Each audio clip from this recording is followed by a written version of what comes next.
Madam Speaker, I rise to present the budget for the year 2018-19. Madam, 4 years ago, we pledged to the people of India to give to this nation an honest, clean and transparent government. We promised a leadership capable of taking difficult decisions and restoring strong performance of Indian economy. We promised to reduce poverty, expedite infrastructure creation, and build a strong, confident and new India. When our government took over, India was considered a part of the fragile five, a nation suffering from policy paralysis and corruption. We have decisively reversed this. The government led by Prime Minister Shri Narendra Modi has successfully implemented a series of fundamental structural reforms. With the result, India stands out as amongst the fastest growing economies in the world. The journey of economic reforms during the past few years has been challenging but rewarding. As a result of the reforms undertaken by the government, foreign direct investment has gone up. Measures taken by the government have made it easier to do business in India. Natural resources are now allocated in a transparent and honest manner. There is a premium on honesty. एक समय था जब भ्रष्टाचार शिष्टाचार का अंग बन गया था. आज हमारे नागरिक विशेष रूप से नवयुवक वर्ग ईमानदारी का जीवन व्यतीत करने को तत्पर है. The indirect tax system with the introduction of the goods and services tax has been made simpler. Benefits to the poor has been targeted more effectively with the use of digital technology. The demonetization of high-value currency has reduced the quantum of cash currency in circulation. It has increased the taxation base and spurred greater digitization of the Indian economy. The Insolvency and the Bankruptcy Code has changed the lender-debtor relationship. The recapitalized banks have now a greater ability to support growth. All these structural reforms will help the Indian economy achieve stronger growth in the medium and long term.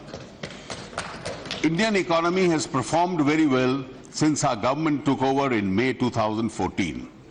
India achieved an average growth of 7.5% in the first 3 years of our government.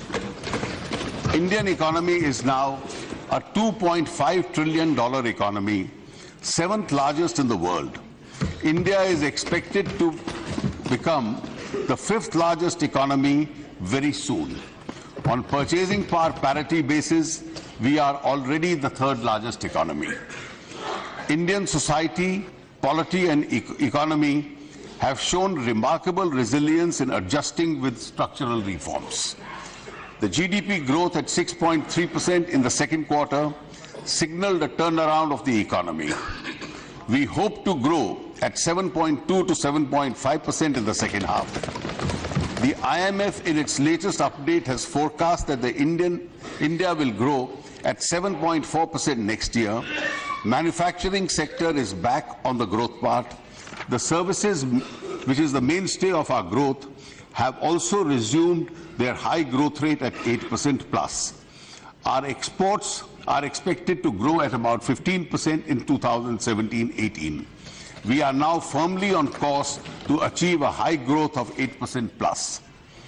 We have taken up programs to direct the benefits of structural reforms and good growth to reach the farmers, poor and other vulnerable sections of our society to uplift the underdeveloped regions.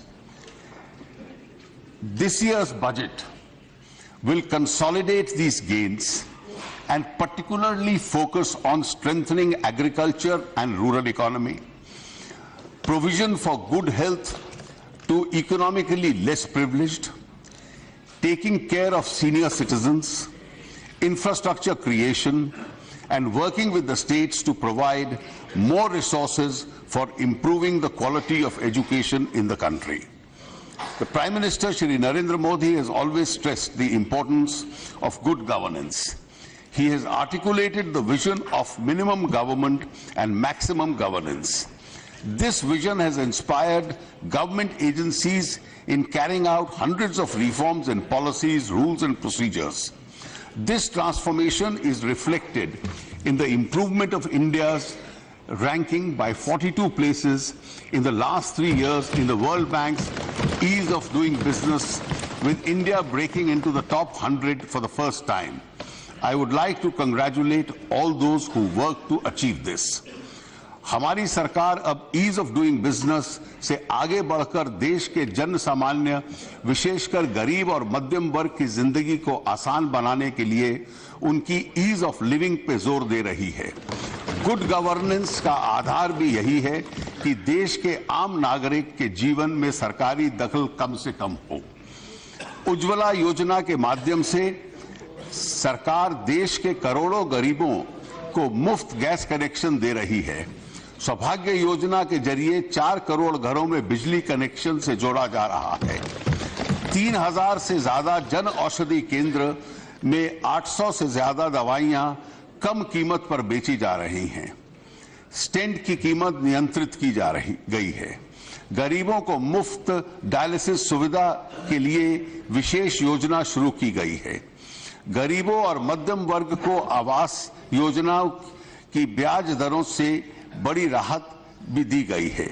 सरकारी सेवाएं चाहे bus train का ticket हो या कई तरह के प्रमाण पत्र, सभी ऑनलाइन उपलब्ध करने का प्रयास किया जा रहा है। 2 से 3 दिन के भीतर घर पे आ जाने वाला पासपोर्ट हो या 1 दिन में रजिस्टर होने वाली कंपनी, इससे देश के बड़े वर्ग को लाभ पहुंचा है। सर्टिफिकेट अटेस्टेड कराना की बाध्यता खत्म करना और ग्रुप सी व डी की नौकरियों में इंटरव्यू खत्म करना के लिए न जाने लाखों नौजवानों के समय और पैसे की बचत हुई है। ये सरकार अनावश्यक नियम कायदों के साथ संघर्ष कर रहे हर व्यक्ति को आधुनिक तकनीकी का उपयोग करते हुए राहत देने के लिए प्रतिबद्ध है। Madam, while undertaking these reforms and programs, we have worked sincerely and without weighing the political cost. Our government has ensured that the benefits reach the eligible beneficiaries and are delivered to them directly. Many services and benefits are being delivered to the people at their doorsteps or in their accounts. It has reduced corruption and the cost of delivery and has eliminated the middlemen in the process. The direct benefit transfer mechanism of India is the biggest such exercise in the world and is a global success story. Agriculture and rural economy.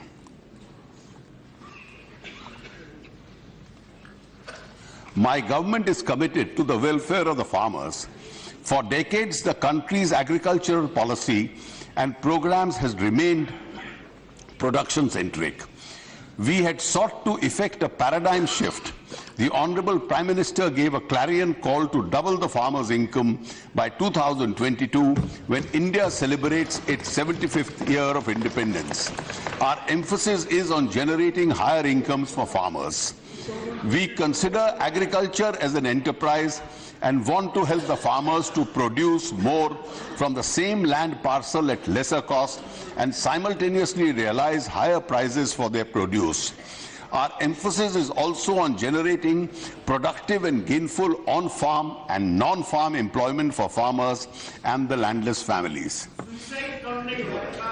अध्यक्ष महोदय, देश के किसानों के अथक परिश्रम का परिणाम है कि आज देश की कृषि उत्पादन रिकॉर्ड स्तर पर है। वर्ष 2016-17 में लगभग 275 मिलियन टन खाद्यान्न और लगभग 300 मिलियन टन फलों एवं सब्जियों का ऐतिहासिक उत्पादन हुआ है। अध्यक्ष महोदय, हमारे दल के घोषणा पत्र में ये संकल्प है कि कृषि को लाभदायी बनाने के लिए किसान भाइयों को उनकी लागत, उत्पादन की लागत से कम 50% से अधिक अर्थात लागत से 1.5 गुना दाम मिले। सरकार इस संकल्प के प्रति संवेदनशील रही है। रबी की अधिकांश अधिघोषित फसलों का न्यूनतम समर्थन मूल्य लागत से कम 1.5 गुना तय किया जा चुका है। अब हम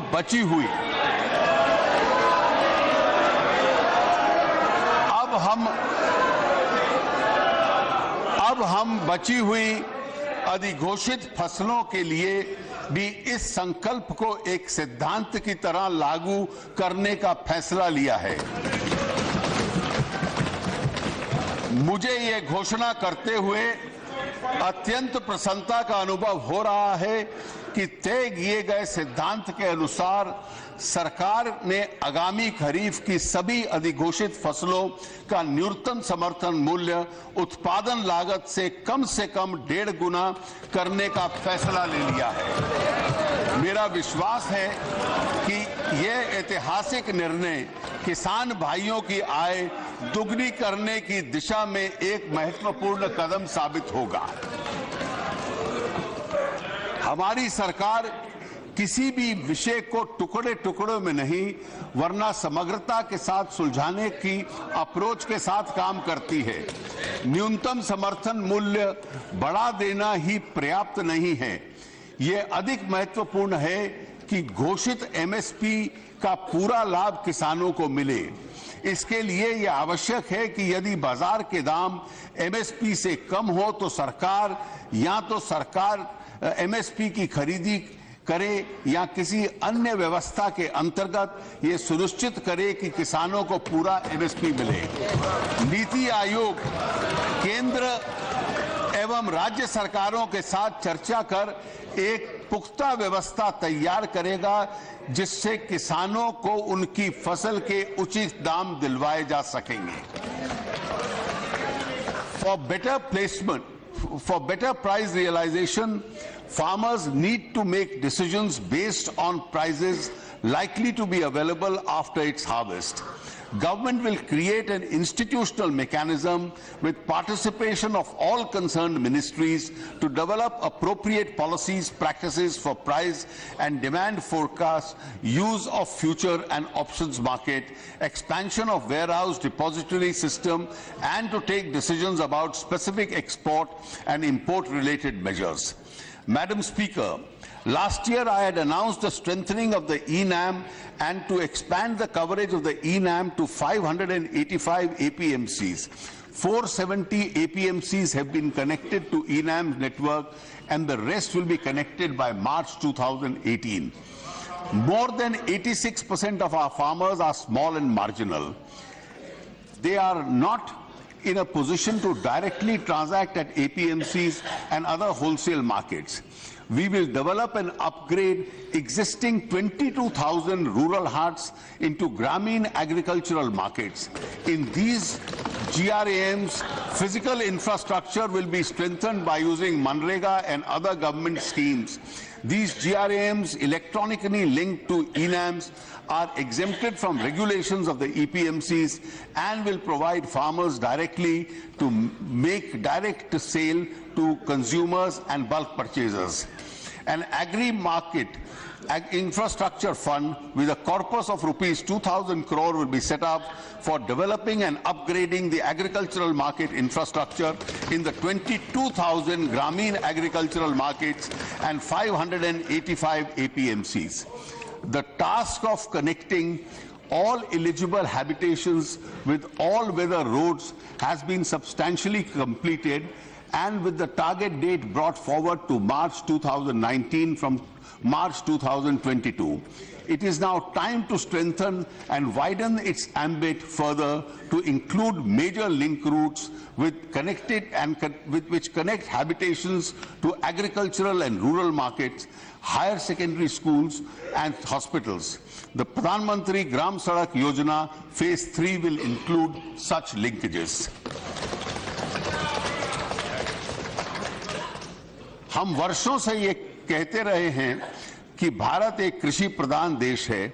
जैसे भारत एक कृषि प्रधान देश है, वैसे ही देश के जिले में किसी न किसी विशिष्ट कृषि उत्पादन जाने जा सकते हैं, लेकिन हमने इस पर विशेष ध्यान अब तक नहीं दिया। जैसे उद्योग जगत में क्लस्टर बेस्ड विकास का मॉडल अपनाया गया है, वैसे ही हमारे जिलों में विशेष कृषि उत्पादन पदों चिन्हित पर उन्हें वैज्ञानिक तरीके से क्लस्टर मॉडल पर विकसित करने की आवश्यकता है। Cultivation of horticulture crops in clusters brings advantages of scales of operations and can spur establishment of the entire chain of productions to marketing, besides giving recognition to the districts for specific crops. The Ministry of Agriculture and Farmer Welfare will reorient the ongoing schemes and promote the cluster-based development of agri-commodities in regions in partnership with ministries of food processing, commerce and other allied ministries.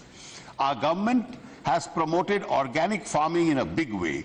Organic farming with farmer-producer organizations and village producer organizations in large clusters of preferably 1,000 hectares each will be encouraged.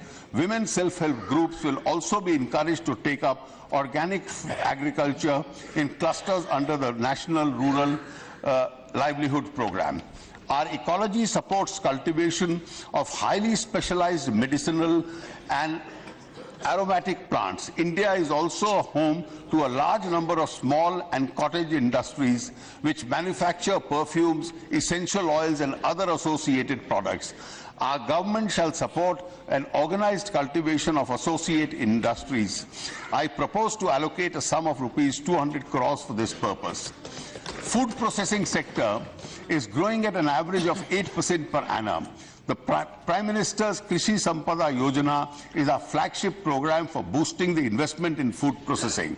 Allocation in the food processing ministry is being doubled from 715 crore in the RE for 17-18 to 1400 crore in 18-19. The government will promote the establishment of specialized agro-processing and financial institutions in this sector.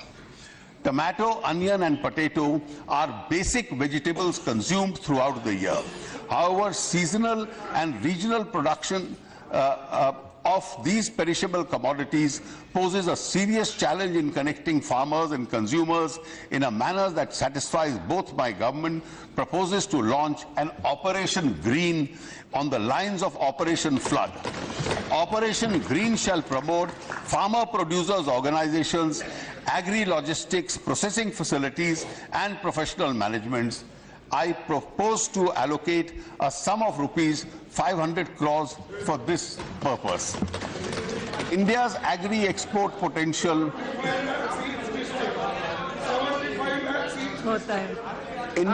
agri-exports potential is as high as US $100 billion against a current export of US $30 billion.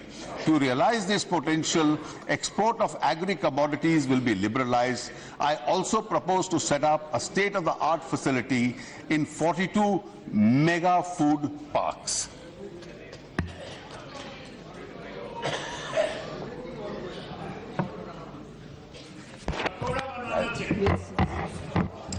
I propose to don't worry. I propose to extend the facility of Kisan credit cards to fisheries and animal husbandry farmers to help them to meet their working capital needs. इस व्यवस्था से छोटे और सीमांत किसानों को लाभ मिलेगा. Bamboo is green gold. We have removed bamboo grown outside the forest areas from the definition of trees. Now I propose to launch a restructured national bamboo mission with an outlay of rupees 1290 crores to promote bamboo sector in a holistic manner. Many farmers are installing solar water pumps to irrigate their fields. Generation of solar electricity is harvesting by sun by the farmers using their lands. Government of India will take necessary measures to encourage the state governments to put in place a mechanism that their surplus solar power is purchased by distribution companies or licensees at reasonably remunerative prices. Our government set up a long-term irrigation fund in NABARD for meeting the funding requirements of irrigation work. Scope of the fund would be expanded to cover specified command area in development areas. Last year, I had announced the setting up of the Micro Irrigation Fund for facilitating expansion of coverage under the Micro Irrigation and Dairy Processing Infrastructure Development Fund to help finance investment in dairy farming. It is now time to expand such focused investments. I now announce the setting up of a Fishery and Aquaculture Infrastructure Development Fund of Fisheries sector and an Animal Husbandry Infrastructure Fund for financing infrastructure requirement in the animal husbandry sector. The total corpus of these two funds would be rupees 10,000 crores. Our government has already steadily increasingly the volume of institutional credit for agricultural sector on a year-to-year from 8.5 lakh crores in 2014-15 to 10 lakh crores in 2017-18. I now propose to raise this amount to rupees 11 lakh crores for the year 2018-19. Presently, lessee cultivators are not able to avail crop loans. Consequently, a significant portion of the arable land remains fallow, and tenant cultivators are forced to secure credit from usurious moneylenders. Niti Aayog, in consultation with the state governments, will evolve a suitable mechanism to enable the access of lessee cultivators to credit without compromising the rights of the landowners. Government will extend a favorable taxation treatment to farmer-producer organizations for helping farmers to aggregate the needs of input farm services, processing and sales operation. I shall give the details of this in part B of my speech. Air pollution in the Delhi NCR region has been a cause of concern. A special scheme will be implemented to support the efforts of the government of Haryana, Punjab, Uttar Pradesh and NCT Delhi to address the air pollution and subsidize machinery required for an in-situ management of the crop residue. अध्यक्ष महोदया, देश की वर्तमान शीर्ष नेतृत्व गरीबी को बहुत करीब से देखकर गरीबी के में जीकर यहां तक पहुंचा है। SC/ST वर्गों की, पिछड़ों की, आर्थिक रूप से कमजोर वर्गों की चिंताएं होती हैं, उन्हें भली भांति परिचित हैं। गरीब और मध्यम वर्ग के लिए केस स्टडी नहीं, बल्कि वो खुद ही केस स्टडी हैं। पिछले 3 वर्षों से सरकार की योजनाएं का केंद्र गरीब रहा है, मध्यम वर्ग रहा है। ये सरकार गरीब की छोटी छोटी चिंताओं और बड़ी बड़ी समस्याओं को दूर करने के लिए लगातार कोशिश करती रही है। गरीब महिलाओं की लकड़ी के धुएं से मुक्ति के लिए मिले, इसके लिए प्रधानमंत्री जी ने उज्ज्वला योजना शुरू की थी। शुरुआत में 5 करोड़ गरीब महिलाओं को मुफ्त गैस कनेक्शन का लक्ष्य रखा था, लेकिन इस योजना की गति को देखकर महिलाओं इसकी लोकप्रियता को देखते हुए इसका लक्ष्य बढ़ाने जा रहे हैं। अब सरकार उज्ज्वला योजना के तहत 8 करोड़ गरीब महिलाओं को मुफ्त गैस कनेक्शन देगी। देश में हर गरीब के घर में रोशनी पहुंचे, इसके लिए सरकार द्वारा प्रधानमंत्री सौभाग्य योजना की शुरुआत की गई है।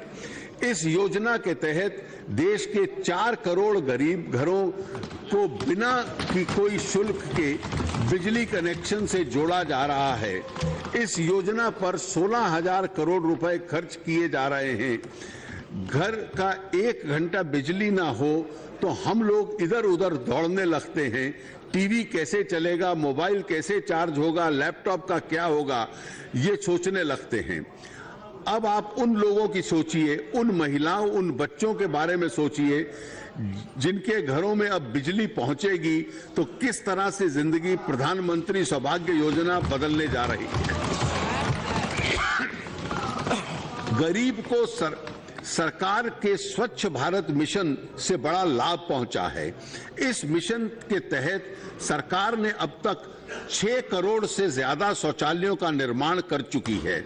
इन शौचालयों का सकारात्मक प्रभाव नारी की गरिमा, बेटी की शिक्षा और पूरे परिवार के स्वास्थ्य सुरक्षा पर स्पष्ट रूप से पड़ा है। अगले वित्तीय वर्ष में हमारा लगभग 2 करोड़ शौचालय बनाने का लक्ष्य है। अध्यक्ष महोदया, गरीब की एक चिंता रही है सिर के ऊपर अदद छत की। भ्रष्टाचार करके जुटाई गई बेईमानी संपत्ति से दूर गरीब को बस ईमानदारी की कमाई से एक छत, एक छोटा सा मकान चाहता है। गरीब अपने घर का सपना पूरा कर सके, इसके लिए हमारी सरकार उसकी पूरी मदद कर रही है। हमने लक्ष्य रखा है कि 2022 तक देश के हर गरीब के पास उसका अपना घर हो। इससे लिए ग्रामीण और शहरी इलाकों में प्रधानमंत्री आवास योजना शुरू की गई है। प्रधानमंत्री आवास योजना ग्रामीण के तहत 2017-18 में 51 लाख और वर्ष 2018-19 में 51 लाख यानी 1 करोड़ से ज्यादा सिर्फ ग्रामीण इलाकों में बनाए जा रहे हैं। शहरी क्षेत्रों में 37 लाख मकान बनाने के लिए मदद स्वीकृत की गई है। My government will also establish a dedicated affordable housing fund in the National Housing Bank, funded from priority sector lending, shortfall and fully serviced bonds authorized by the Government of India. Loans to self-help groups of women increased to about 42,000 crores in 16-17, growing 37% over the previous year. The government is confident that the loans to the self-help groups will increase to 75,000 crores by March 2019. I propose to substantially increase the allocation to the National Livelihood Mission to rupees 5,750 crores in 2018-19. Groundwater irrigation scheme under the Prime Minister's Krishi Sinchai Yojana, Har Khet Ko Pani, will be taken up in the 96 deprived irrigation districts where less than 30% of the land holding gets assured irrigation presently. I have allocated rupees 2,600 crores for this. As my proposals outlined above indicate, the focus of the government next year will be to provide a maximum livelihood opportunities in the rural areas by spending more on livelihood, agricultural and allied activities, and construction of rural infrastructure. In the year 2018-19, for creation of livelihood and infrastructure in rural areas, a total amount to be spent by ministries will be rupees 14.34 lakh crores from extra budgetary and non-budgetary resources of rupees 11.98 lakh crores. Apart from employment due to farming activities and self-employment, this expenditure will create 321 crore person days, 3.17 lakh kilometers of rural roads, 51 lakh new rural houses, 1.88 crore toilets, and provide 1.75 crore new household electricity connections, besides boosting agriculture. Details are given in Annexure 1 of this speech. Health, education, and social protection. My government's goal is to assist and provide opportunity to every Indian to realize her full potential, capable of achieving her economic social dreams. Our government is implementing a comprehensive social security and protection program to reach every household of old widows, orphan children, Divyang and deprived as the socio-economic caste census. Allocation of National Social Assistance Program has been kept at rupees 9,975. We have managed to get children to school, but the quality of education is still a cause of concern. We have now defined learning outcomes of and national survey of more than 20 lakh children has been conducted to assess the status on the ground.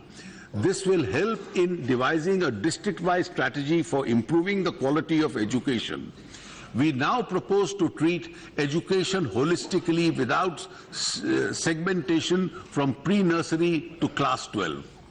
Improvement in the quality of teachers can improve the quality of education in the country. We will initiate an integrated B.Ed program for teachers, training of teachers during the service is extremely critical. We have amended the Right to Education Act to enable more than 13 lakh untrained teachers to get trained. Technology will be the biggest driver in improving the quality of education. We propose to increase the digital intensity in education and move gradually from blackboard to digital board. Technology will also be used to upgrade the skills of teachers through the recently launched digital portal Diksha. The government is committed to provide the best quality education to the tribal children in their own environment. To realize this, it has been decided that by the year 2022, every block with more than 50% scheduled tribe population and at least 20,000 tribal people will have an Ekalya model residential school. Eklavya school will be on par with the Navodaya Vidyalayas and will have special facilities for preserving local art and culture besides providing training in sports and skill development. To set up investment in research and related infrastructure of premier institutions, including health institutions, I propose to launch a major initiative called the Revitalizing of Infrastructure and Systems in Education, RISE by 2022, with a total investment of rupees 1 lakh crore in the next 4 years. Higher Education Financing Agency would be suitably structured for funding this initiative. Our government had taken up the major initiative for setting up an Institute of Eminence. There has been a tremendous response to this initiative by institutions in both public and private sector. We have received more than 100 applications. We have taken steps to set up a specialized railway university at Vadodara. We propose to set up 2 new full-fledged schools of planning and architectures to be selected on a challenge mode. Additionally, 18 new schools of planning and architecture would be established in the IITs and the NITs as autonomous schools, also on a challenge basis. The government would also launch the Prime Minister's Research Fellows scheme this year.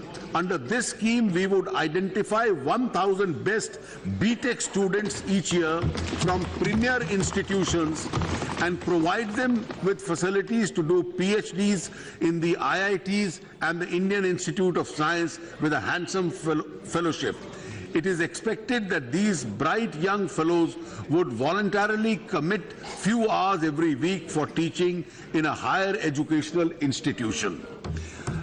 Now I come to the health sector. Sarve bhavantu sukhina, sarve santu niramaya is the guiding principle of my government. Only Swasth Bharat can be Smridh Bharat. India cannot realize its demographic dividend without its citizens being healthy. I am pleased to announce 2 major initiatives as a part of the Ayushman Bharat program aimed at path-breaking interventions to address the health holistically in primary, secondary and tertiary care systems, covering both prevention and health promotion. The National Health Policy 2017 has envisioned that health and wellness centers as the foundation of India's health system.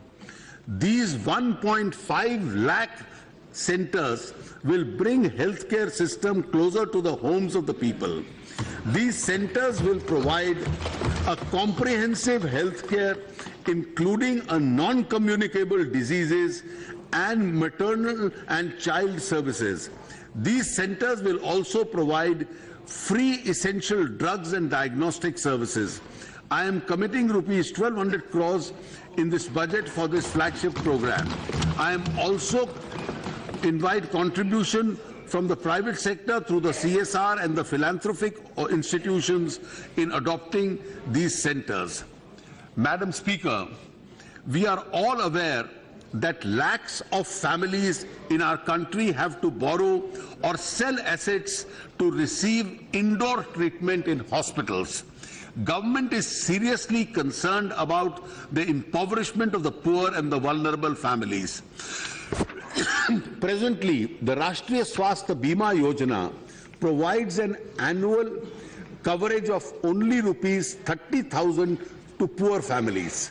Several state governments have also implemented and supplemented health protection schemes by providing varying coverages. My government has now decided to take healthcare protection to a new aspirational level. Madam, this is important.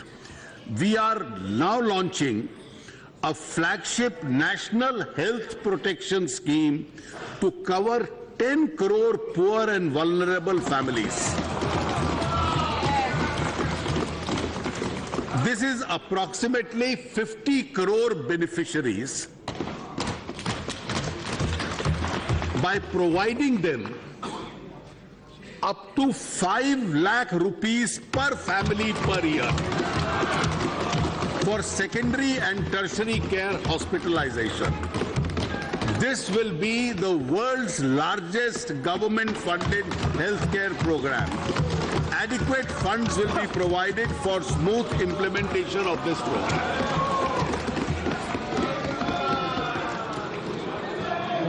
Madam Speaker, Madam, 10 crore परिवार यानी 50 करोड़ लोगों को 5 लाख रुपए प्रति वर्ष hospitalisation की सुविधा ये सरकार उपलब्ध करवाएगी।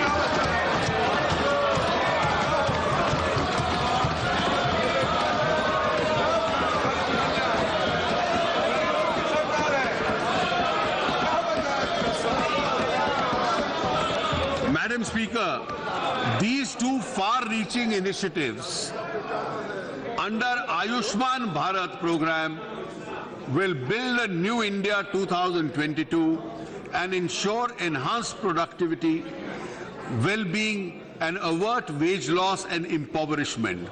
These schemes will also generate lakhs of jobs, particularly for women. The government is steadily but surely progressing towards a goal of universal health coverage. यानी कि इस 50 करोड़ की जो सुविधा है उसको आगे भी एक्सपेंड किया जाएगा इस एक्सपेरिमेंट को देखने के बाद। Tuberculosis claims more lives every year than any other infectious disease. It affects mainly poor and malnourished people. My government has therefore decided to allocate rupees 600 crores to provide nutritional support to all TB patients at a rate of rupees 500 per month for the duration of their treatment. In order to further enhance accessibility of quality medical education and healthcare, we'll be setting up 24 new government medical colleges and hospitals by upgrading existing district colleges in the country, district hospitals in the country. This would ensure at least one medical college for every 3 parliamentary constituencies and at least one government medical college in each state in the country. Our resolve of making our villages open defecation free is aimed at improving the quality of life of our villages. We will launch a scheme called for galvanizing organic bio-agro resources dhan, Gobar Dhan, for management and conversion of cattle dung and solid waste in farm to compost, fertilizer, biogas and bio-CNG. The Pradhan Mantri Jeevan Bima Yojana has benefited 5.22 crore families with life insurance cover of 2 lakhs on payment of premium of rupees 330 per annum. Likewise, under the Prime Minister's Pradhan Mantri Suraksha Bima Yojana, 13 crore 25 lakh people have been insured with personal accident cover of rupees 2 lakhs on payment of a premium of only rupees 12 per annum. The government will work to cover all poor households, including scheduled caste, scheduled tribe households, under these in a mission mode. The government will expand the coverage under the Pradhan Mantri Jan Dhan Yojana by bringing all the 60 crore bank accounts within its fold and undertake measures to provide services of micro insurance and unorganized sector pension schemes through these accounts. Our commitment towards Beti Bachao, Beti Padhao is unflinching. Sukanya Smriddhi account scheme launched in January 2015 has been a great success. Until November 2017, more than 1.26 crore accounts have been opened across the country in the name of the girl child, securing an amount of rupees 19,183. Cleaning of Ganga is of national importance, and it is our firm commitment that members will be happy to learn that the work is gathered speed. A total of 187 projects have been sanctioned under the Namami Gange program for infrastructure development and river surface cleaning, rural sanitation and other interventions at a cost of rupees 16,713 crores. 47 projects have been completed and the remaining projects are at the various stages of execution. All 4,465 Ganga Gram villages on the banks of the river have been declared open defecation free. To give focused attention and to achieve our vision of an inclusive society, the government has identified 115 aspirational districts, taking various indices of the development in consideration. The government aims at improving the quality of life in these districts by investing in social services like health, education, nutrition, skill upgradation, financial inclusion, infrastructure like irrigation, rural electrification, potable drinking water, and access to toilets at an accelerated pace and in a time-bound manner. We expect these 115 districts to become a model of development. Economic and social advancement of hard-working people of scheduled castes and scheduled tribes has received care and attention. Our government has increased a total earmarked allocation in the SCs in the 279 programs from rupees 34,334 in 16-17 to 52,719 in 17-18. Likewise, for STs, the earmarked allocation was increased from rupees 21,811 in 16-17 to 32,508 in the RE in 17-18 in the 305 programs. I propose to the earmarked allocation of 56,619 crore for SCs and 39,135 crore for STs in the BE of 2018-19. Government estimated schematic budgetary expenditure on health, education and social protection for 18-19 at 1.38 lakh crores against an estimated expenditure of 1.22 lakh crores in the BE of 17-18. Details are given in this expenditure. The expenditure is likely to go up by at least 15,000 crores in 18-19 on account of the additional allocations during the year and the extra budgetary expenditure, including through the higher education financing agencies itself. MSME and employment. Medium, small and micro enterprises are a major engine of growth and employment. I have provided rupees 3,794 crores to the MSME sector for credit support, capital and interest subsidy on innovations. Mass formalization of business of MSMEs is taking place in the countries after the demonetization and the introduction of the GST. This is generating an enormous amount of financial information database of the MSME business and the finances. This big database will be used for improving the financing of the MSMEs and the requirement including the working capital. It is proposed to onboard public sector banks and corporates on the Trade Electronic Receivable Discounting System platform and link this with the GSTN. Online loan sanctioning facilities for MSMEs will be revamped for prompt decision making by the banks. Government will soon announce measures to effectively address the non-performing assets and the stressed accounts of the MSMEs. This will enable a larger financing of MSMEs and also considerably ease the cash flow challenges faced by them in order to reduce the tax burden on the MSMEs and to create a large number of jobs. I will be announcing some measures in Part B of my speech. The Mudra Yojana launched in April 2015 has led to a sanction of rupees 4.6 lakh crore in credit to some 10.38 crore Mudra loans. 76% of the loan accounts are of women and more than 50% belong to scheduled caste, scheduled tribe and OBCs. It is proposed to set up a target of rupees 3 lakh crores for lending on Mudra under 2018-19 and having successfully exceeded the targets in the previous term. The non-banking financial companies stepped up financing of the MSMEs after demonetizations. MSMEs can become a very powerful vehicle for delivering the loans under Mudra.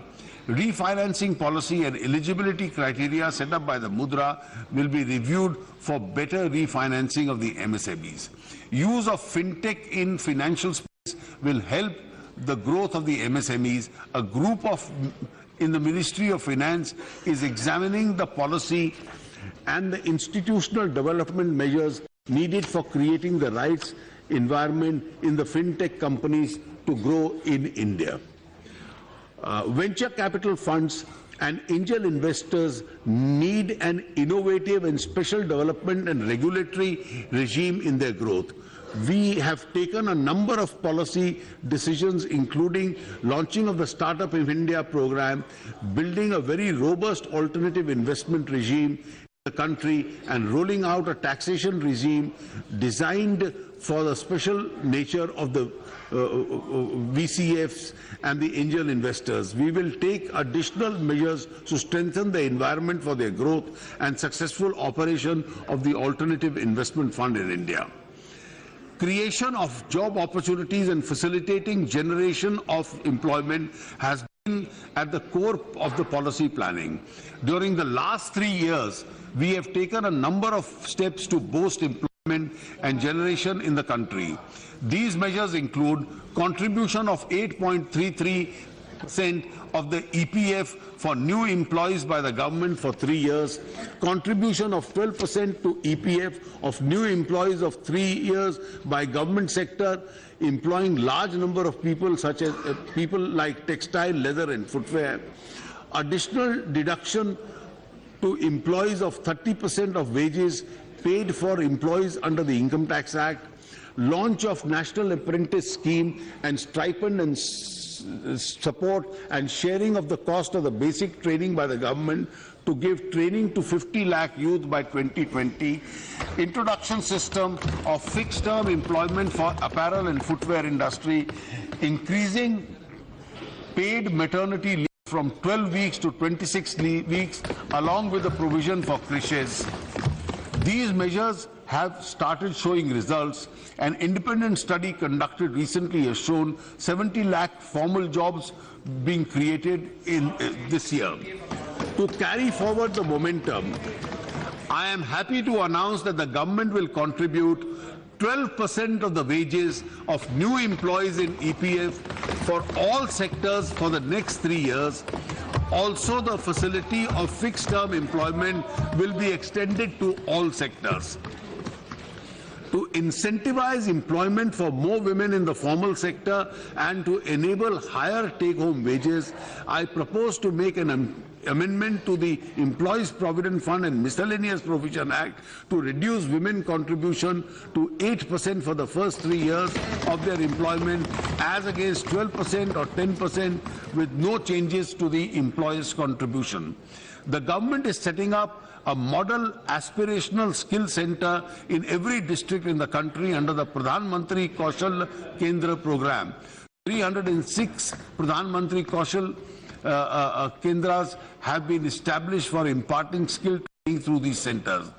The government has approved a comprehensive textile package of rupees 6,000 crores in 2016 to boost the apparel and made-up segments. I now propose an outlay of rupees 7,148 for the textile sector in 2018 and 19. Infrastructure and financial sector development. Infrastructure is the growth driver of the economy. Our country needs massive investment, estimated to be in excess of 50 lakh crores in infrastructure to increase growth of GDP, connect and integrate the nation with a network of roads, airports, railways, ports, inland water, and to provide good quality services to the people. We have made an all-time high allocation in rail and road sector. We have committed to further enhancing public investment. Provision of key linkages like coal for power, power for railways, and railway rakes for coal have been rationalized and made very efficient. Prime Minister personally reviews the targets and the achievements in infrastructure sectors on a regular basis. Using online monitoring system of Pragati alone, projects worth rupees 9.46 lakh crores have been facilitated and fast-tracked. To secure India's defense, we are developing connectivity infrastructure in the border areas. Rohtang Tunnel has been completed to provide all-weather connectivity to the Ladakh region. Contract for the construction of the Zojila Pass Tunnel of more than 14 kilometers is progressing well. I now propose to take up the construction of a tunnel under the Sela Pass. For promoting tourism and emergency medical care, government will make necessary framework for encouraging investment in the seaplane activities. Urbanization is our opportunity and priority. My government has rolled out 2 interlinked programs, Smart City Mission and the Amrut. Smart City Mission aims at creating 100 smart cities and state-of-art amenities. I am happy to inform that 99 cities have been selected with an outlay of rupees 2.04 lakh crores. These cities have started implementing various projects like Smart City Command Control Center, Smart Roads, Smart Solar Roof, Intelligent Transport Systems, Smart Parks. Projects worth rupees 2,350 crores have been completed, and work of rupees 20,852 crores has been under progress. To preserve and revitalize the soul of the heritage cities of India, National Heritage City Development Augmentation Yojana has been taken up in a major way. India is blessed with an abundance of tourist attractions. It is proposed to develop 10 prominent tourist sites into iconic tourism destinations by following an holistic approach involving infrastructure and skill development, development of technology, attracting private investment, branding and marketing. In addition, tourist amenities at 110 Adarsh monuments in the Archaeological Survey of India will be upgraded to an enhanced visitor experience. The Amrut program focuses on providing water supply to all households in 500 cities. State-level plans of rupees 77,640 crores for 500 cities has been approved. Water supply contracts for 494 projects worth rupees 19,428 crores and sewage work contracts for rupees 272 projects costing rupees 12,429 crores has been awarded. Reforms have been catalyzed by these missions. 482 cities have started credit ratings. 142 cities have got investment grade ratings. My ministry will leverage the India Infrastructure Finance Corporation to help finance major infrastructure projects, including investment in education, health infrastructure, or strategic and larger societal benefit considerations. The government has scaled new heights in the development of the road infrastructure. We are confident to complete the national highways exceeding 9,000 kilometers during 2017 and 18. The ambitious Bharatmala project has been approved for providing seamless connectivity of interior and backward areas and borders of the country to develop 35,000 kilometers in phase 1 at an estimated cost of 5,35,000 crores to raise equity from the market for its mature road assets. NHAI will consider organizing the road assets into a special purpose vehicle and use the innovative mobilization structures like toll, operate and transfer and infrastructure investment funds. Strengthening the railway networks and enhancing railways carrying capacity has been a major focus of the government. Railway CapEx for the year 2018-19 has been pegged at rupees 1,48,528 crores. A large part of the CapEx is devoted to its capacity creation. 18,000 kilometers of doubling and third and fourth line works of 5,000 kilometers of gauge conversion would eliminate capacity constraints and transform almost the entire network into broad gauge. There are also significant movement in the achievement of the physical target of the railways itself. We are moving fast towards optimal electrification of railway network. 4,000 kilometers targeted for commissioning during 2017-18. Work on eastern and western dedicated freight corridor is also in full swing. Adequate number of rolling stock, 12,000 wagons, 5,160 coaches and approximately 700 locomotives are being produced during the year 2018-19.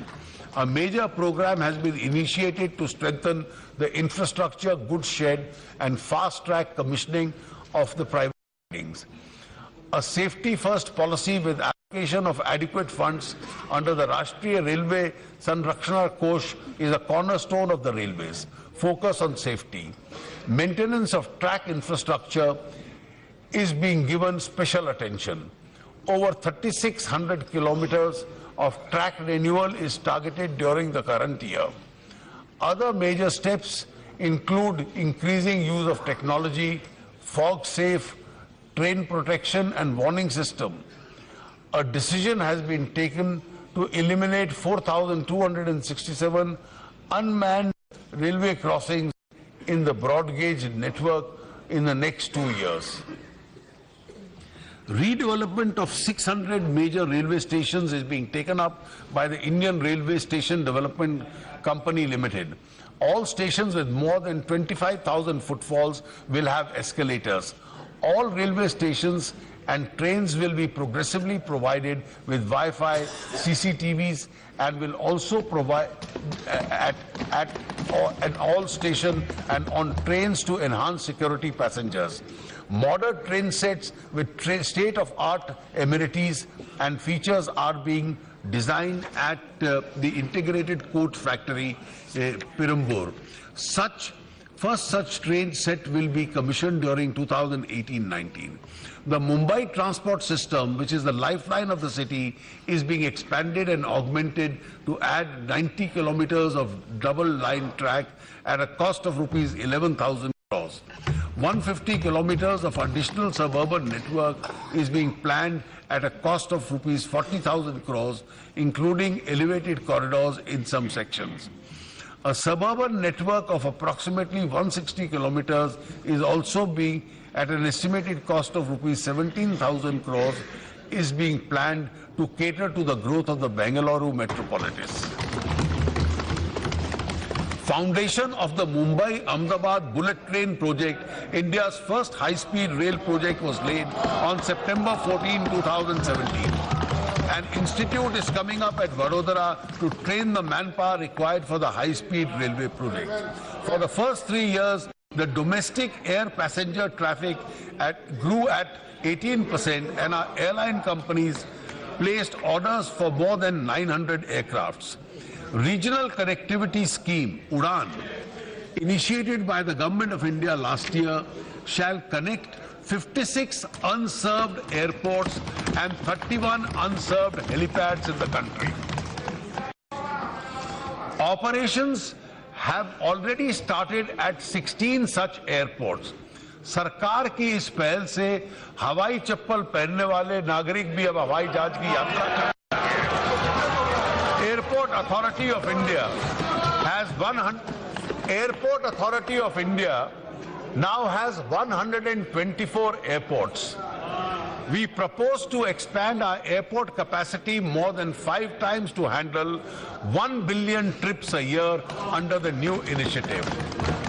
Navnirman balance sheet of Airport Authority of India shall be leveraged to raise more resources for funding and expansion. Our efforts to set up a coalition on the disaster resilient infrastructure for developing international good practice, appropriate standard and regulatory mechanism for resilient infrastructure development is moving well. I propose to allocate 60 crores for kickstarting the initiative. The government and the market regulators will then have taken necessary measures for developing and monetizing vehicles like the Infrastructure Investment Fund and the Real Estate Investment Fund. The Government of India would monetize select CPSC SEs using the InvITs from next year. In the current year, we included in the scope of harmonized list of infrastructure, ropeways to promote tourism, logistic parks, and expanded the scope of railway infrastructure to include development of commercial land around the railway station. The Reserve Bank of India has issued guidelines to nudge corporates to access the bond market. SEBI will also consider mandating, beginning with large corporates to meet about 1/4 of their financing needs from the bond market. Corporate bonds rated at BBBB or equivalent are investment grade. In India, most regulators permit bonds with the AA rating only as eligible for investment. It is now to move from AA to A grade ratings. The government has and the concerned regulators will take necessary action. We will take reform measures with respect to the stamp duty regime on the financial securities transactions in consultation with the states and make necessary amendments in the Indian Stamp Act. International Financial Service Center at the Gift City, which has become operational, needs a coherent and integrated regulatory framework to fully develop and to compete other offshore financial centers. The government will establish a unified authority for regulating all financial services in the IFCS in Delhi, in India. Global economy is transforming into a digital economy thanks to the development of the cutting-edge technologies in the digital space. Machine learning, artificial intelligence, Internet of Things, 3D printing and like. Initiatives such as the Digital India, Startup India, Make in India would help to establish itself as a knowledge and digital society. Niti Aayog will establish a national program to direct our efforts in the area of artificial intelligence, including research and development of its applications. Combining cyber and physical systems with greater potential to transform not only innovation ecosystems but also our economies and the way of life, to invest in research, training and skilling in robotics, artificial intelligence, digital manufacturing, big data intelligence, quantum communications and the art of things. Department of Science and Technology will launch a mission on cyber subspace in support of establishment of centers of excellence. I have doubled their allocation on the Digital India program to rupees 3,073 in 2018-19. The task of connecting 1 lakh gram panchayats to high-speed optic fiber network has been completed under phase 1 of the BharatNet program. This has enabled broadband access to cover 20 crore rural Indians in about 2,50,000 villages. The government also proposes to step up 5 lakh Wi-Fi hotspots, which will provide a broadband access to 5 crore rural citizens. I have provided rupees 10,000 crores in 2018-19 for creation and augmentation of this telecom infrastructure. To harness the benefits of emerging new technologies, particularly the 5th generation technologies and its adoption, the Department of Telecom will support the establishment of the indigenous 5G test bed at IIT Chennai. Distributed ledger system on the blockchain technology allows organization of any chain of records or transactions without the need of intermediaries. The government does not consider cryptocurrencies as legal tender or coin and will take all measures to eliminate the use of these crypto assets in financing illegitimate activities or as part of the payment system. The government will explore use of blockchain technology proactively for ushering in a digital economy. The system of toll payment physically by cash at the road plazas is being fast replaced by the FASTags and other electronic payment systems to make roads seamless. Number of FASTags have gone up from about 60,000 to December 2016 to more than 10 lakh now. From December 2017, all class M and N vehicles are being sold only with the FASTag tags. The Government of India will come out with a policy to introduce a toll system on pay-as-you-use basis. In order to create employment and aid growth, government's estimated budgetary and extra budgetary expenditure on infrastructure for 18-19 is being increased to rupees 5.97 lakh crores as against an estimated expenditure of rupees 4.94 lakh crores in 17-18. Details are given in Annexure 3. Our armed forces have played a stellar role in meeting the challenges we have been facing on the borders as well as managing the internal security of both Jammu and Kashmir and Northeast. I would like to place on record our appreciation for the efforts and the sacrifices made by the services in defending the interest of the nation. Ever since the NDA government assumed office, a lot of emphasis was given to the modernizing and enhancing of the operational capability of the defense forces. A number of initiatives have been taken to develop and nurture intrinsic defense production capable of making the nation self-reliant for meeting our defense needs and ensuring adequate budget support to our priority. We have opened up private investment in the defense production, including liberalizing foreign direct investment. We have taken measures to develop 2 defense industrial production corridors in the country. The government will bring out an industry-friendly defense production policy in 2018 to promote the domestic production by public sector, private sector and the MSMEs. Aadhaar has provided an identity to every Indian. Aadhaar has eased delivery of so many public services to our people. Every enterprise, major or small, also needs a unique ID. The government will involve a scheme to assign every individual enterprise in India a unique ID. To carry on business reforms for ease of doing business deeper and in every state of India. Government of India has identified 372 basic business reform actions. Each state will take up these reforms and simplifications in a mission mode, constructively competing with each other. Evaluating the performance under this program will now be based on the feedbacks. Capital of the Food Corporation of India is being restructured to enhance equity and to raise a long-term debt for meeting a standard working requirement. Budgeting of the Government of India's contribution in equity and the debt of the metro ventures floated by state governments will be streamlined. The Department of Commerce will be developing a national logistic portal as a single window online marketplace to link all stakeholders. The Government of India has approved the listing of 14 CPSEs, including 2 insurance companies, on the stock exchanges. The government has initiated a process of strategic disinvestment of 24 CPSEs.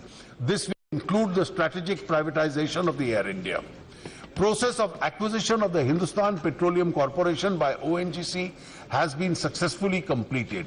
3 public sector general insurance companies, National Insurance Company Limited, United Insurance Assurance Company Limited, United India Assurance Company Limited, and the Oriental India Insurance Company Limited will be merged into a single insurance entity and will be subsequently listed. The Government of India introduced the exchange-traded fund Bharat 22 to raise 14,500 crores, which was oversubscribed in all segments. DIPAM will continue with more ETF offers, including a debt ETF. 2017-18 budget estimates for disinvestment were pegged at the highest ever level of 72,500 crores. I am happy to inform this House that we have already exceeded this target. I am assuming a receipt of rupees 1 lakh crores from disinvestment for 17-18. I am setting a disinvestment target of 80,000 crores for 2018-19. Bank recapitalization program has been launched with bonds at rupees 80,000 crores being issued this year. The program has been integrated with an ambitious reform agenda and the rubric of an enhanced access to service excellence program. This recapitalization will pave the way for public sector banks to lend an additional rupees 5 lakh crores. It is proposed to allow strong regional rural banks to raise capital from the market to enable them to increase its credit to the rural economy. The National Housing Bank is being amended to transfer its equity from the Reserve Bank to the Government of India. The Indian Post Office Act, Provident Fund Act, and the National Savings Certificate Act are being amalgamated, and certain additional people-friendly measures are being introduced. To provide the RBI an instrument to manage excess liquidity, the RBI Act is being amended to institutionalize the collateralized deposit facility, Securities and Exchange Control Board of India Act 1992, Securities Contract Regulation Act 1956 and Depositories Act 1996 are being amended to streamline the adjudication procedures and to provide penalties of certain infractions. These proposals are given in the Finance Bill. For easier access, links to all detailed demands for grants will be provided at indiagovernment.in. The government will also consider the feasibility of providing disclosed financial information in a machine-readable form. The government is transforming method of disposal at its business by introduction of an e-office and other e-governance initiatives in the central ministries and departments. These initiatives are given in Annexure 4. The government will formulate a comprehensive gold policy to develop gold as an asset class. The government will also establish a system of a consumer-friendly, trade-efficient system of regulated gold exchanges in the country. gold monetization scheme will be revamped to enable people to open a hassle-free gold deposit account. The outward direct investment from India has grown to US 15 billion per annum. The government will review existing guidelines and processes to bring a coherent and integrated outward direct investment. Hybrid instruments are suitable for attracting a foreign investment in several niche areas, such as startups and venture capital firms. The government will involve a separate policy for hybrid instruments. Now, this is important, madam.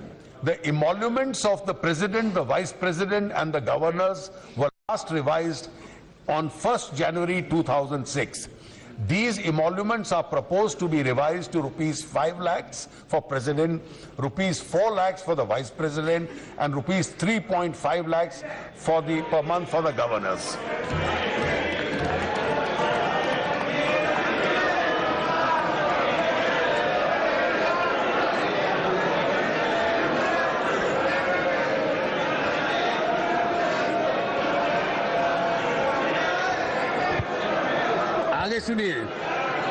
There has been a considerable public debate with regard to the emoluments paid to members of parliament.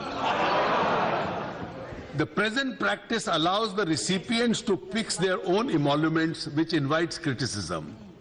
I am therefore proposing necessary changes to refix the salary, constituency allowance, other expenses and meeting allowances payable to members of parliament with effect from 1st April 2018. The law will also provide for an automatic revision of emoluments every 5 years indexed to inflation. The law will also provide, I repeat, for an automatic revision of emoluments every 5 years indexed to inflation.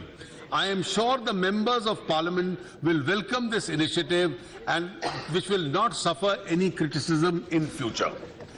Our country will commemorate the 150th birth anniversary of Mahatma Gandhi, the father of the nation, on 2nd October 2019 to 2nd October 2020. The government and the people of India will rededicate themselves through actions to idols of the Mahatma taught and lived by. A national committee chaired by the Prime Minister, which includes the Chief Ministers of the state, representatives from across the political spectrum, Gandhian thinkers and eminent persons from all walks of life have been constituted to formulate a commemoration program. My government has earmarked a sum of rupees 150 crores for the year 2018-19 for the activities leading to the commemoration.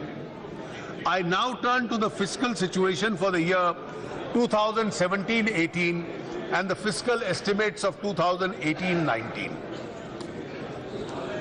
In 2017-18, the central government will be receiving a GST revenue for only 11 months instead of 12 months.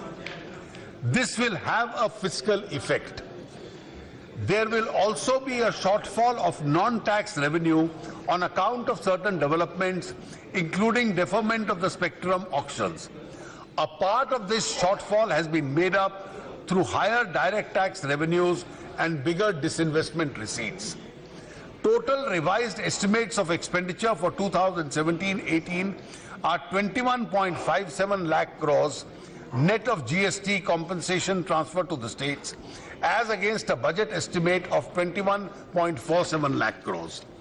Our government assumed office in May 2014 when the fiscal deficit was running at a high level. Fiscal deficit for 2013-14 was 4.4% of the GDP.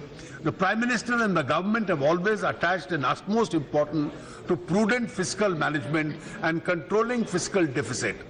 As honourable members would recall, we embarked upon the path of consistent fiscal reduction and consolidation in 2014.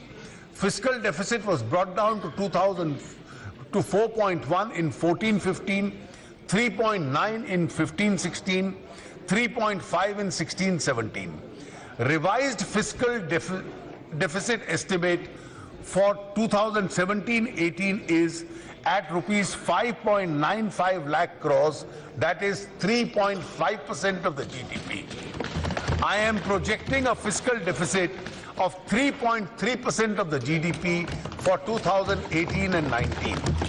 In order to impart unquestionable credibility to the government's commitment to the revised fiscal glide path, I am proposing to accept the key recommendations of the Fiscal Reform and Budgetary Management Committee relating to the adoption of the debt rule and to bring down the central government debt to the GDP ratio to 40%. The government has also accepted the recommendation to use the fiscal deficit target as a key operational parameter. Necessary amendments are proposed in the finance bill itself. Madam Speaker, I shall now turn to my tax proposals.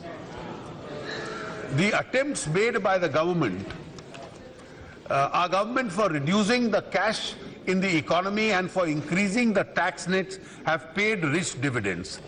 The growth rate of direct taxes in the financial year 2016-17 and 2017-18 have been significant. We have ended last year with a growth rate of 12.6% in direct taxes in the current year, and the growth in the direct taxes till 15th January 2018 is 18.7%. The average buoyancy in personal income tax of 7 years preceding these 2 years comes to 1.1%. In simple terms, tax buoyancy of 1.1 means that if nominal GDP growth of the country is at 10%, the growth rate of personal income tax would be 11%. However, the buoyancy in personal income tax for the financial year 16-17 and 17-18 is at 1.95 and 2.11 respectively. This indicates that the excess revenue collected in the last 2 financial years from personal income tax compared to the average buoyancy pre-2016-17 amounts to a total of about 90,000 crores, which can be attributed to the strong anti-evasion measures taken by the government. Similarly, there has been a huge increase in the number of the returns filed by taxpayers. In the financial year 2016-17, 85.51 lakh new taxpayers filed their returns as against 66.26 lakhs in the immediately preceding years. By including all filers as well as persons who did not file returns but paid tax by way of advance tax or TDS, we can derive the figure of the effective tax base. The number of effective taxpayers has thus increased from 6.47 lakh crores in the beginning of 14-15 to 8.27 crores by the end of 16-17. We are enthused by the success of the measures and are pledged to continue to take all such measures in future by which black money is contained and honest taxpayers are rewarded. Demonetization was received by honest taxpayers as Imandari Ka Utsav only for this reason. Madam Speaker, recognizing the need for facilitating compliance, government has liberalized the presumptive income scheme for small traders and entrepreneurs with an annual turnover of less than rupees 2 crores and introduced a similar scheme for professionals with an annual turnover of less than 50 lakhs with a hope that there would be significant increase in compliance. Under this scheme, 41% more returns were filed this year, which shows that many more persons are joining the tax net under the simplified scheme. However, turnover is still not encouraging. The department has received 44.72 lakh returns for assessment year 2017-18 for individual HUF and firms with a meager turnover of rupees 17.97 lakhs and an average tax payment of only rupees 7,000. The tax compliance behavior of professionals is no better. The department has received 5.68 lakh returns under the presumptive income scheme for the assessment year 17-18 with an average receipt of 5.73 lakhs only. Average tax paid by them is rupees 35,000. Madam Speaker, at present 100% tax deduction is allowed in respect of profit of cooperative societies which provide assistance to its members engaged in primary agricultural activities. Over the last few years, a number of farmer-producer companies have been set up on the line of cooperative societies which have provided similar assistance to its members. In order to encourage professionalism in the post-harvest value addition in agriculture, I propose to allow 100% deduction to these companies registered as farmer-producer companies having a turnover of rupees 100 crores in respect of their profits derived from such activities for a period of 5 years from 2018-19. This measure will also encourage Operation Green's mission announced by me earlier and will give a boost to the Sampada Yojana. Currently, employment generation. Currently, a deduction of 30% is allowed in addition to a normal deduction of 100% in respect of emoluments paid to eligible new employees who have been employed for a maximum period of 240 days during the year under Section 80 JJAA of the Income Tax Act. However, the minimum period of employment is relaxed to 150 days in the case of the apparel industry in order to encourage creation of new employment. I propose to extend this relaxation to footwear and leather industry also. Further, I also propose to rationalize this deduction of 30% by allowing the benefit of a new employee who is employed for less than the minimum period during the first year but continues to remain on the roll employed for a minimum of the subsequent year. Incentive for real estate. Currently, while taxing income from capital gains, business profit and other sources in respect of transactions in immovable property, the consideration of circle rate value, whichever is higher, is adopted, and the difference is counted as an income both in the hands of the purchaser and the seller. Sometimes this valuation can occur in respect of different properties in the same areas because of variety of factors, including the shape of the plot and the location. In order to minimize the hardship to the real estate transactions, I propose to provide that no adjustment shall be made in case where the circle rate value does not exceed 5% of the consideration. Incentivizing micro, small and medium enterprises.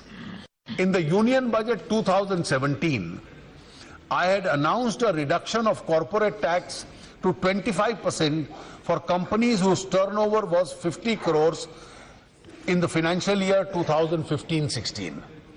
This benefited 96% of the total companies filing tax returns.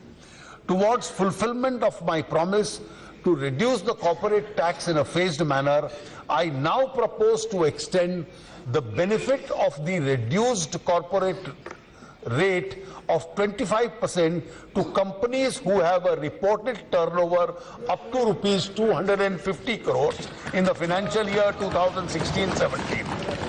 This will benefit the entire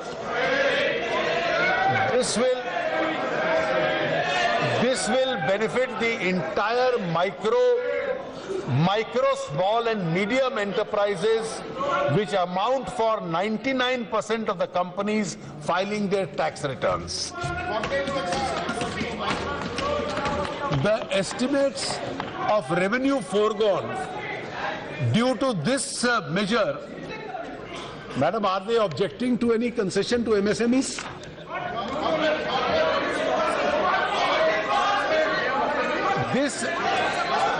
The estimate of revenue foregone due to this measure is rupees 7,000 crores during the financial years 2018-19. Out of this, about 7 lakh companies filing returns, 7,000 companies which file returns of income which is above 250 crores will remain in the 30% slab. The lower corporate income tax rate for 99 companies will leave them with higher investable surplus, which in turn will create more jobs. Relief to the salaried taxpayers. The government has made many positive changes in the personal income tax rates applicable to the individuals in the last 3 years. Therefore, I do not propose to make any further changes in the structure of the income tax for individuals. There is a general perception in society that individual business persons are have better income as compared to salaries class. However, the income tax data suggests that a major portion of the personal income tax collection comes from the salaried class. For the assessment year 2016-17, 1.89 crore salaried individuals have filed their returns and have paid a total tax of 1.44 lakh crores, which works out to an average tax payment of rupees 76,306 per individual salaried taxpayer. As against this, 1.88 crores individual business taxpayers, including professionals, have filed their tax returns for the same assessment year period and paid a total amount of rupees 48,000, which works out to an average payment of rupees 25,753 per individual business taxpayer. In order to provide relief to salaried taxpayers, I propose to allow a standard deduction of rupees 40,000 in lieu of present exemption in respect of transport and reimbursement of miscellaneous medical expenses. However, transport allowance at enhanced rates shall continue to be available to differently abled persons. Also, other medical reimbursement benefits in the case of hospitalization for all employees shall continue. Apart from reducing paperwork and compliance, this will help the middle class employees even more in terms of reduction of their tax liability. This decision to allow a standard deduction shall significantly benefit pensioners also, who normally do not enjoy any allowance on account of transport and medical expenses. The revenue cost of this decision is approximately rupees 8,000 crores. The total number of salaried employees and pensioners who will benefit from these decisions is about 2.5 crores. Relief to senior citizens. A life with dignity is a right every individual in general, more so for a senior citizen. To care for those who cared for us is one of the highest honors. To further the objective of providing a dignified life, I propose to announce the following incentives for senior citizens. Exemption of interest income on deposits with banks and post offices to be increased from rupees 10,000 to rupees 50,000, and TDS shall not be required to be deducted on such income under section 194A. The benefit shall also be for interest on all fixed deposit schemes and recurring deposit schemes. Raising the limit of deduction for health insurance and premium and medical expenditure from 30,000 to 50,000 under section 80D. All senior citizens will also now be able to claim benefit of a reduction of 50,000 per annum in respect of any health insurance premium and general medical expenditure incurred by them.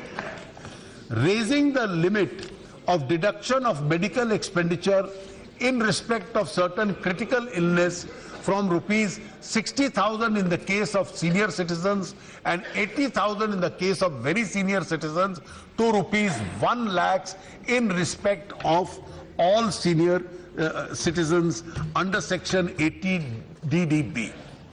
These concessions will give extra tax benefit of rupees 4,000 crores to senior citizens.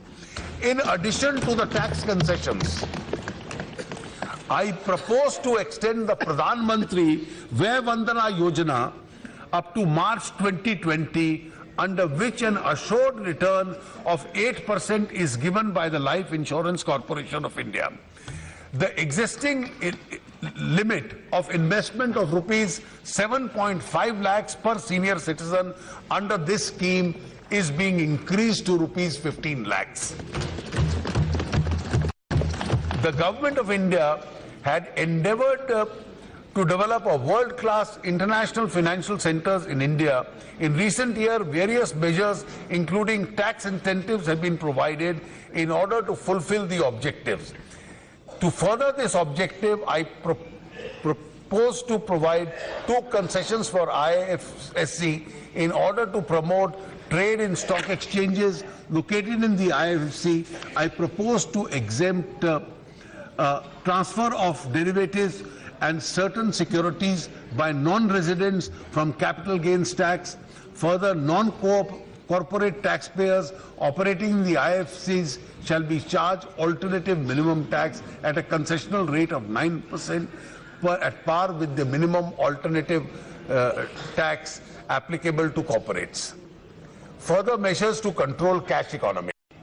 Currently, the income of trust and institutions is exempted if they utilize their income towards the objects in accordance with the relevant provisions of the Income Tax Act. However, there is no restriction on these entities incurring expenditure in income in order to have audit trail of their expenses incurred in these entities. It is proposed that payments exceeding rupees 10,000 in cash made by such entities shall be disallowed and the same shall be subjected to tax. Further, in order to improve TDS compliance in these entities, I propose to provide that in case of non-deduction of tax, 30% of the amount shall be disallowed and the same shall be taxed. Rationalizing the long-term capital gains. Madam Speaker, currently the long-term capital gains arising from transfer of limited equity shares, units of equity-oriented funds, and unit of a business trust are exempted from tax. With the reforms introduced by the government and the incentives given so far, the equity market has become buoyant. The total amount of exempted capital gains from the listed shares of units is around 3,67,000 crores as per return filed in the assessment year 2017-18. Major part of this gain has been accrued by corporate and LLPs. This has also created a bias against manufacturing, leading to more business surpluses being invested in financial assets.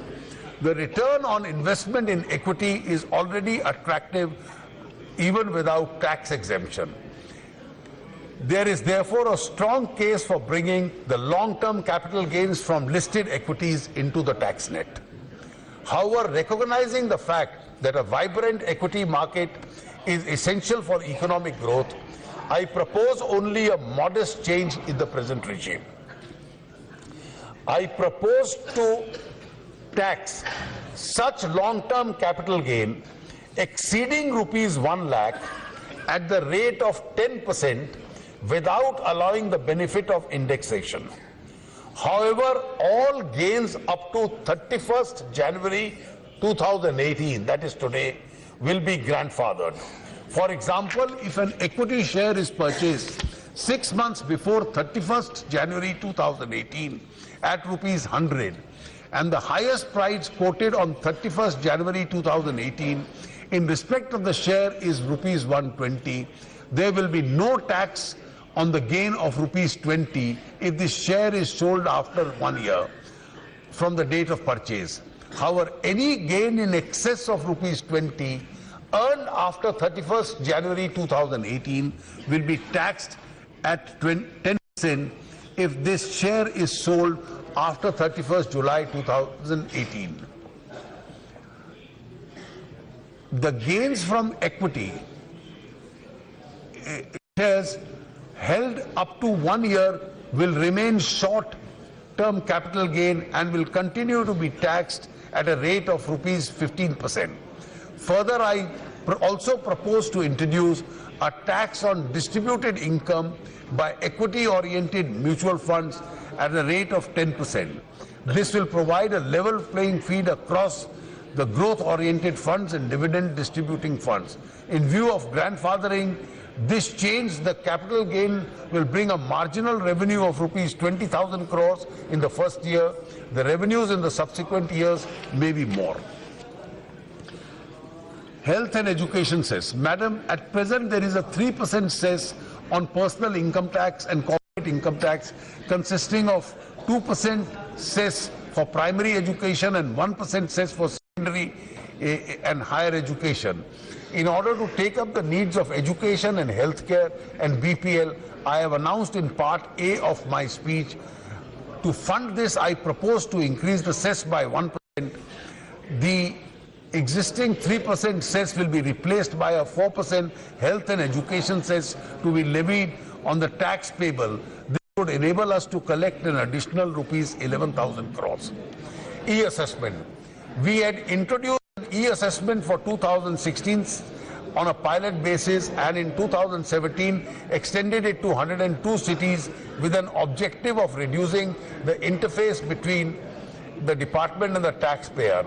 With the experience gained so far, we are now to roll out an e-assessment across the country, which will transform the age-old system of procedure of the income tax department and the manner in which they interact with the taxpayer and the stakeholders. Accordingly, I propose to amend the Income Tax Act to notify a new scheme for assessment, whereby the assessment will be done in an electronic mode, which will almost eliminate any person-to-person contact, leading to greater efficiency and transparency. My other tax proposals on direct taxes are contained in Annexure 5. Indirect tax. On the indirect tax side, this is the first budget after the rollout of the goods and services tax. Excise duties to a large extent and service tax have been subsumed in the GST, along with the corresponding duties on imports. Hence, my budget proposals are mainly on the customs side. In this budget, I am making a calibrated departure from the underlying policy in the last 2 decades, wherein the trend largely was to reduce custom duty. There is a substantial potential for domestic value addition in certain sectors like food processing, electronics, auto components, footwear and furniture. To further incentivize the domestic value addition and make in India in these sectors, I propose to increase the custom duty in certain items. I propose to increase the custom duty on mobile phone from 15% to 20% and on some other parts and accessories to 15% and some parts of television to 15%. These measures will promote creation of more jobs in the country. Detail of changes made in the rates of customs as well as the changes made in the excise duty structure are given in the annexure to my speech. To help the cashew processing industry, I propose to reduce the custom duty on the raw cashew from 5% to 2.5%. I propose to abolish the educational cess and secondary higher educational cess and imported goods, and in its place impose social welfare surcharge at 10% on the aggregate of duties of customs and imported goods to provide for social welfare schemes of the government. Goods which were hereto exempt from educational tax and imported goods will however be exempted from the surcharge. In addition, certain specified goods mentioned in Annexure 6 of my speech will attract the proposed surcharge at the rate of 3% of the aggregate custom duty only. I propose to make certain changes in the Customs Act 1962 to further improve the ease of doing business in the cross-border trade and to align certain provisions of the commitments under the Trade Facilitation Agreement to smoothen dispute resolution process and to reduce litigation. Certain amendments are being made to provide a pre-notice consultation, definite timelines for adjudication and deemed closure of certain cases if those timelines are not adhered to.